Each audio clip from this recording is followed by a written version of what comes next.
The man who lives in there is all alone. He thinks he's with his flight companions from years and years ago. The buzz and hum of his neighbours nesting underneath leaves and amongst trees are his only accompaniment. Day and night the frantic creatures fill the ground in a frenzy, fulfilling their habitual routines. They have little time to spare for him.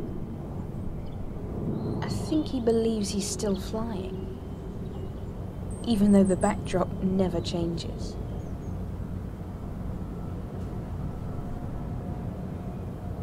The damp, dense air remains, clinging to the trees, never to let go, as if it were deprived of love. The stench of the dank earth will never leave, littered with the aroma of decaying leaves and the man's often decomposing neighbours. Pilot of the greatest ship in the sky. Or perhaps he is parked, awaiting new parts. He's been waiting for years.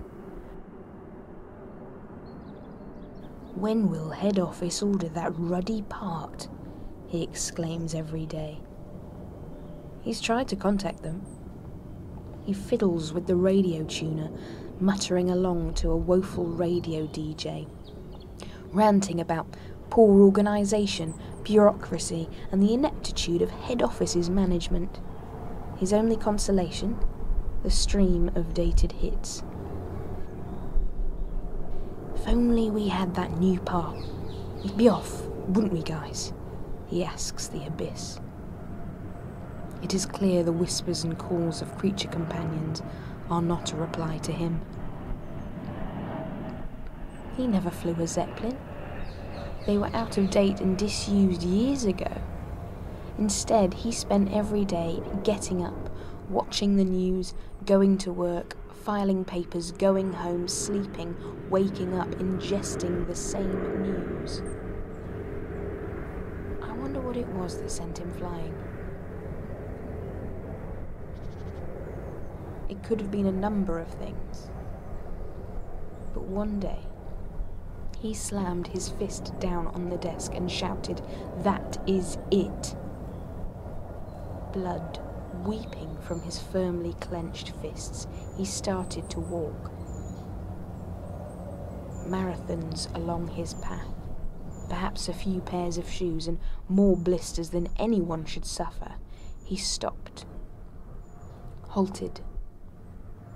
Tucked under the thick, dark vines, the waste and dirt of time, he discovered his crashed pad. The remnants of one of history's less logical vehicles. He made his plan and built himself up into the canopy,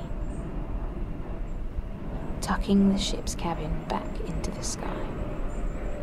Hanging there, amongst the stagnant air, standing tall alongside the trees, his lookout. Years have passed. He's made his sustainable home feeding off the land. One day, in the near future, developers will knock on his door, and he'll ask them for that damned spare part, assuming they're his long-awaited head office representatives. They'll ignore this or use it to their advantage and con him onto their side. They'll cut down his surrounding habitat and leave the ground bare, his home naked, turning the trees into paper for filing or wiping arses. Or they'll build new homes, exact replicas of his and each other.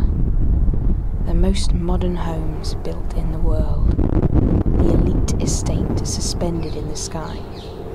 It will be an attraction. Legends will be spoken of the weird old man who lives in that dilapidated, creaky pod on the left, the first one ever made. The man who lives in there. He's an odd one, he is. His new human neighbours will say. I heard he killed a man. I heard peeled off a bird's face and wore it as a hat. Maybe they'll force him out, or maybe he'll remain surrounded, invaded by people fulfilling their habitual routines when all he wanted was that damned spare part, just so he could fly.